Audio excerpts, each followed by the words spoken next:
centrafricaines, centrafricains, une fois encore, les ennemis de la République centrafricaine ont profité de ce jour de fête, de ce 1er mai, pendant que certains allaient défiler pour célébrer cette fête du travail bien méritée, pendant que d'autres allaient louer le Seigneur dans un lieu de culte.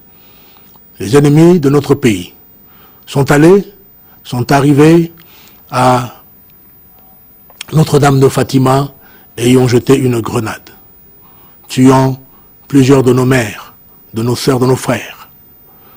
Et malheureusement, un homme de Dieu, le pasteur Tungu Balé, selon les informations qui m'ont été données, y a trouvé la mort alors qu'il cherchait à s'occuper des gens qui étaient attaqués dans sa paroisse. C'est un jour de deuil, c'est un jour de grand chagrin.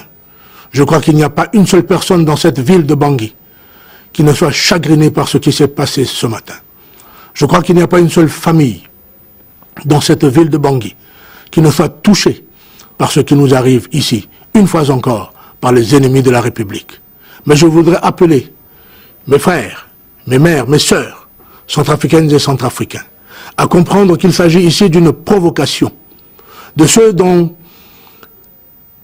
la volonté funeste a été stoppée à Kagabandoro et qui souhaitent absolument faire entendre et faire croire que nous vivons une crise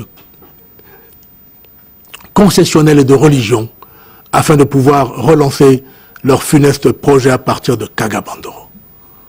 Il faut qu'il soit su. Le président de la République me demande de vous dire, centrafricaines, centrafricains, que le gouvernement ne cédera pas à ce chantage, à ces personnes qui sont identifiées et connues et qui seront poursuivies jusqu'à leur dernier retranchement. Le gouvernement ne lâchera pas. Ils entreront en prison et ils seront jugés. Mais je voudrais dire, de la même manière, avec les larmes que vous entendez dans ma voix et que vous voyez dans mes yeux pendant que je suis ici au studio, chers compatriotes, que nous ne pouvons pas céder à ce chantage. Nous ne pouvons pas, dans la colère, donner l'opportunité aux ennemis de la République de pouvoir proclamer qu'effectivement, nous sommes dans une guerre confessionnelle, ce qui est loin de là. Centrafricaines, centrafricains, dans la tristesse qui nous étreint, vous et moi, et tous les centrafricains, le chef de l'État, nous vous prions instamment que nous nous occupions de nos morts que nous pleurons maintenant, de nos mères et de nos sœurs, blessées gravement,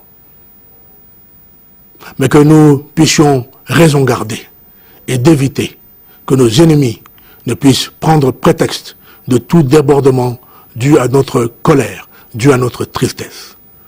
J'ai fait ce communiqué au nom du président de la République et avec le soutien du Premier ministre et de son gouvernement. Je vous remercie.